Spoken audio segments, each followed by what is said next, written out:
Good morning guys. আজকে আমি বাইরেটা দেখাচ্ছি কেন জানো? কারণ আজকে হুট করেই সকালে দেখি ঝড় উঠেছে আর আমাদের কাগজ ফুল গাছটা দারুণ লাগছিল দেখতে। আর আমি ব্রাশ করতে করতেই দেখলাম, তাই এই জন্য সঙ্গে সঙ্গে ক্যামেরাটা নিলাম। দেখো আমাদের মাঠে কেমন ভীষণ ধুলো উঠছে আর আমি আম গাছে আম দেখাচ্ছিলাম। তারপর ব্রেকফাস্ট বানিয়ে নিলাম। আজকে পাও ভাজি ছিল, কিন্তু পাও দিয়ে না, নর্মাল ব্রেড দিয়েই খেলাম। খেতে দারুণ হয়েছিল, যদি রেসিপি চাই জানিও। আর ডিম দেখেই আমার ক্যান্ডি তো বসে রয়েছে, তাই ওকে কুসুমটা খাইয়ে দিলাম।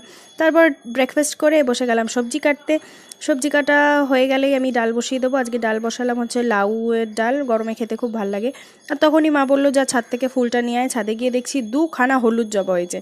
এই হলুদ জবা কিন্তু খুব রেয়ার আর দেখতেও দারুণ। ফুলটা নিয়ে গিয়ে মাকে দিলাম, মা দিয়ে দিল ঠাকুরকে। তারপর আবার রান্নায় বসে গেলাম।